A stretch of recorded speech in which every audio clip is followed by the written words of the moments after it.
Hey everybody, welcome to the channel. I'm Pastor Siri. I'm a Lutheran pastor and also a spiritual seeker. And today I wanted to discuss the power of radical self-love and self-acceptance, what that looks like, and also how do we get there? So take a listen.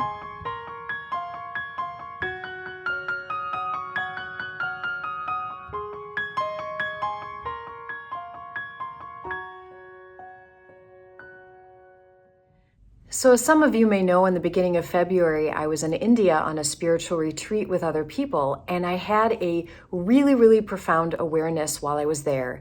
Now, I was sort of hoping that at all of the beautiful spiritual sites that we were at, that I would have some kind of vision of the divine, right? Like, I didn't care who showed up. I just sort of wanted some sort of like beam of light to show up and a voice from the heavens to like tell me something. Like, how cool would that be, right? That did not happen. Instead, what happened almost right away is I started to have a couple really old, familiar thought patterns surface very loudly, more loudly than they've ever surfaced in my whole life, which is usually a signal that it is time for me to start paying attention to them. And the two thought patterns had to do about my comfort in my own body and how I feel that feels and looks, as well as my belonging with other people and my fear of being excluded or rejected from the group. Now, what's interesting about this is like these are pretty universal thoughts, especially for women, I think, about the body issues, but also for a lot of people, this fear of not being of not being accepted by the group. I can trace these thoughts back to childhood. And in fact, in particular times, I can think of when I've moved into new areas or I've been with a new friend group, that's when our insecurities really start to come out. But what's interesting is while these thoughts may be perfectly normal for a teenager, I sort of felt frustrated that here I am at 48 years old and I'm still having these thoughts come up, and they're coming up very loudly. And it was sort of like my soul was saying, okay, Siri, we've been dragging this baggage along for most of your life. It is really time to heal these wounds. And so I started to look more deeply into where these were coming from and were journaling a lot about it. And I even shared with the group that I was there the thoughts that I was having. What's interesting is most people would come up to me and they're like, same, I have the same thoughts and feelings, but they'd also say, you seem like such a confident person. You seem like someone who likes yourself. And I do. I am confident. I'm proud of so many things I've done in my life. I work really hard to have integrity in my work, and I do love myself. But I noticed that there were gaps between where I was and this sort of vision I had of what it might look like if I loved myself perfectly. And let me explain. I had a vision while I was in India and while I was journaling of how it might change my life if I radically accepted myself so fully that I didn't need other people to affirm anything in me. Now, when we're little and we come into the world, we are completely helpless, we're vulnerable, we absolutely 100% rely on other people to feed us, to keep us safe, and to form our sense of self. In a very good childhood, we're going to slowly be absorbing the love and the affirmation and the you can do it from the teachers and the parents and guardians around us. And that slowly instills in us a sense of self and confidence. But if we're not in a good childhood, we're really going to be spending most of our life, it's going to be a huge struggle to find that within.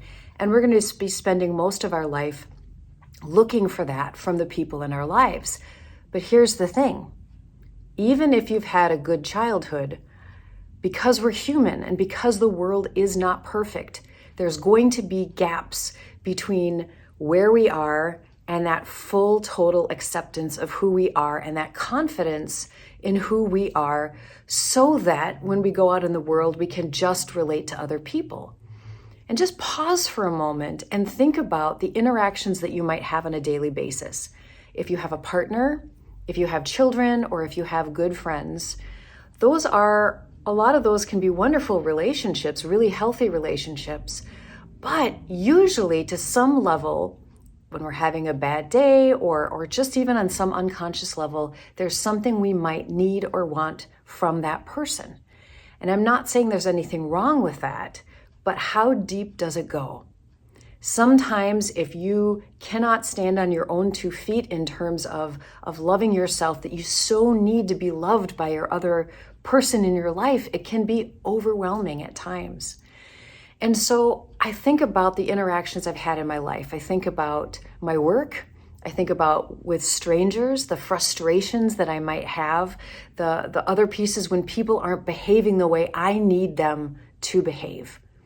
And a really just simple example of this is, imagine you're going to the grocery store and you're just having one of those days. And as you're going through the line, you notice that the grocery store person, the person checking you out, isn't making you eye contact, isn't saying anything nice to you. They're virtually ignoring you. And maybe in that moment you feel irritated, like, well, they should be respecting me. I'm the customer. Isn't it their job to be nice to me and kind to me?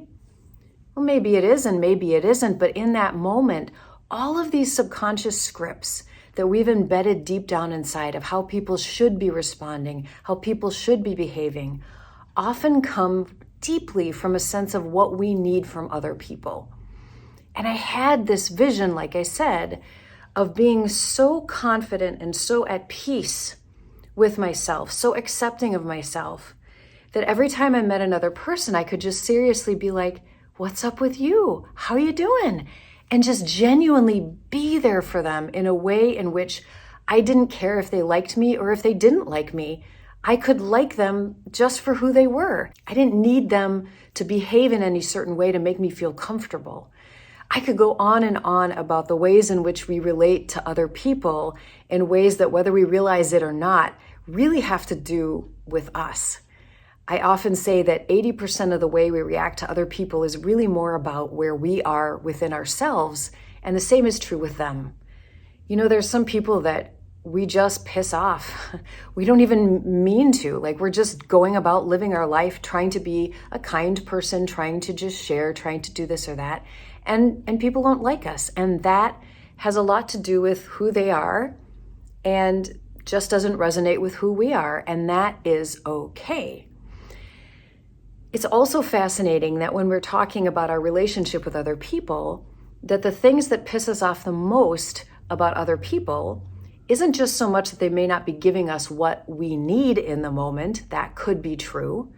But it also could be that there's something about their personality or the way that they're behaving that is unhealed within ourself as well. We haven't accepted that within ourself. And a very, very simple example of that is that somebody is living their life really freely, like they're going out with their friends, they're dyeing their hair pink, they're getting lots of tattoos, they're being their full fabulous self. And that can really frustrate people. Like, unconsciously, it's almost as if they're saying, look, I had to follow the rules. I had to fit in a box of what it means to be a boy or a girl or a this or that. What gives you the right to be free and happy? We are not conscious of most of these thoughts. So much of the way we react positively and negatively to other people has to do with what's going on in here and our lack of acceptance of where we are. So I'm having this awareness that I have not accepted myself fully for who I am, and I had this vision of what it would feel like to actually love myself so much that all of my interactions with other people came from a place of curiosity and care and wondering about them and being there for them. And that is when part 2 launched and dawned on me. Because secretly, a part of me started to judge myself, saying, if you really were spiritual and evolved, you would love yourself so fully. And so I was judging myself for being where I was and wanting to be over here. I was starting to strategize. How can I get from A to B? And as I was strategizing, that's when it dawned on me that the only way to get from A to B, the only way to get from where we are with our however much self-love and confidence you have, whether that's 1% or 99%, to get to full and complete love and radical self-acceptance is actually to accept that gap and that imperfection. That's the crazy thing, is when I'm having thoughts that are really negative towards my body and my body image, that the first thing is I notice those thoughts. I notice them and I go, here they are. And when I try to judge myself for having those thoughts, oh, there I go again, I notice that judgment and I just notice these things with compassion. And I can just go, oh, there I go again. I'm being judgmental towards myself. Okay, I accept that. I accept that. I'm not going to fight against myself. For some reason, there are parts within me that are still holding on to certain wounds and certain needs and certain angers and certain hurts. I'm not going to heal them by judging them. I'm not going to heal them by shaming myself into submission, and you're not going to either. So we notice the thoughts that have been subconsciously running in the background our entire life. When they finally make it to the forefront and we see them, then the next step is to just wrap them with compassion and go, I see that. Oh, I'm really down on myself. Oh, I'm being really judgmental towards that other person. You know what? I'm really angry right now. I'm really grumpy right now. I'm feeling this right now. I'm feeling that right now. And to notice too, when that extra voice jumps in and goes, but I shouldn't. If I were really a spiritual person, I wouldn't be so mad at them. If I was da-da-da. Notice those and wrap that with a little bit of love too. And so that's the key. That's what I'm working on, is every time I have thoughts that make me feel tense, that make me feel anything kind of like contracting, I just pause and I notice and I wrap that in compassion. Because the only way I'm ever going to get to the point of full radical self-acceptance isn't when I'm perfect. It's not when I've overcome my defeatist thoughts. It's rather when I wrap it all in compassion, when I love myself exactly the way I am. And the last thing that I'll say about this is, while you're learning to love yourself exactly the way you are, that includes your mess ups and the way that you ruined it and the shame that you might feel about a situation and how you handled that poorly. And you really wish that no one would know about that particular time when you said or did that particular thing. The only way we shift any negative patterns, the only way we shift any behavior is when we first notice it and wrap it in love. The shame, the fear, the guilt, it does not work. I'm pretty sure psychologists could tell you that. And so even if that is your religious tradition to try to shame yourself into submission, my friend, it doesn't work. Maybe just try for a minute to wrap yourself in compassion and say, I see that I'm struggling right now. I see that I'm having these thought patterns. I see that I'm being really hard on myself. I see this. And just pause for a minute. Wrap yourself in a little compassion and just see what happens in that space of grace. Giving that little room and space for grace, something new might enter in the conversation that you'd never thought of before because you interrupted the loop that's been going on for years and years and years and years. And again, you cannot interrupt that loop with, well, I should do it better. So I hope that you think about this in your own life and maybe take a minute to journal the thoughts and feelings, the judgmental thoughts you might have towards yourself. If that's hard to do, maybe write down the list of things that really bug you about other people and just be curious about what it is and why that might bother you so much. Because oftentimes when we've accepted all of the little parts within ourselves, what's true is we end up being able to accept a lot more about people out there in the world. And we don't have to jump to like Nazis, right? I'm pretty sure C.S. Lewis said, when we're talking about forgiveness, do not start with the Gestapo. Start with the little things. Start with that person at work who has an annoying laugh. Start with little parts of yourself that irritate you. Start with the little things And when you find acceptance for the little things, you might find that your ability to accept grows and grows and grows, and then see what happens. I'm not going to tell you where you should be or what you should do. We need to stop shooting on each other and shooting on ourselves.